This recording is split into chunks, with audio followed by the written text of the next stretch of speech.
नमस्कार दर्शक बंधु सोमवार अध्याय आपण मैंने मो सिंदूरर अधिकार सीरियल देखिया पाइबे खोलिब सबुठु बड़ रहस्य।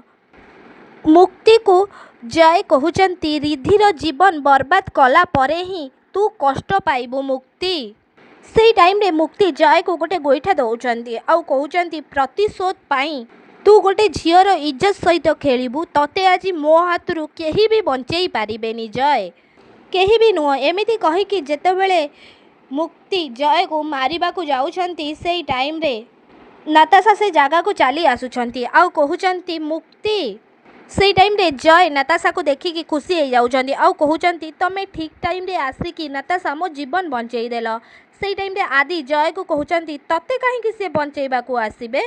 से टाइम रे जय आदि को कहउचंती काहेकि ना सी ही मते एमिति करबा को कहिथिले मोर सबू भूल काम रे साथ देइछंती नाताशा। से टाइम रे मुक्ति नाताशा को गोटे शक्त चापुड़ा दौछंती आउ कहउचंती बास नाताशा एबे तो पापर अंत हेई सारिछि। नाताशा मुक्ति शक्त चापुड़ा खाई साइला परे बहुत जोर डरी जाउछंती मुक्तिंकर एमिति कथा शुणिकी। हाँ दर्शक बंधु आदि सामना रे हेला नाताशांकर पर्दाफाश। हाँ दर्शक बंधु मो सिंदूरर अधिकार सीरियल आपण माने सोमवार महाअध्याय रे एमिति किछि सब देखिबा को पाइबे।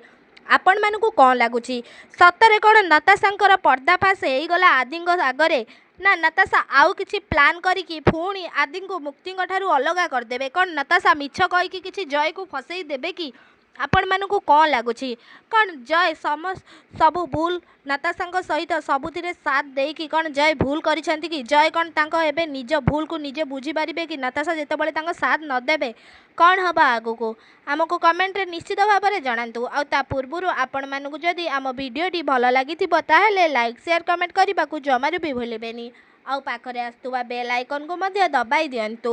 आउ आपण मानकु आदि मुक्तिंग जोड़ी केमिति लागे आमको कमेंट बॉक्स रे जणाइबाकू जमारू भी भूलंतुनी। आउ आपण मानकु कोन लागुची आदि मुक्ति एकाठी हेला परे आपण माने केते मात्रा रे खुशी हेबे आउ को मानकु आदि मुक्तिंकर अभिनय पसंद को माने चाहुचंदी नाताशांकर पर्दाफाश आदि सामना रे हेई जाऊ बोली आउ मुक्ति जानी जांतु जे आदि तांको मारिबा को चेष्टा करूनथुले बोली कि से थिले जय जय ही आदि भेष हेकी मुक्ति को मारिबा को चेष्टा करूथुले आउ पहाड़ जोड़ू ठेली भी देइथिले आदि को फसेईकी आमको कमेंट निश्चित भाव में जणांतु।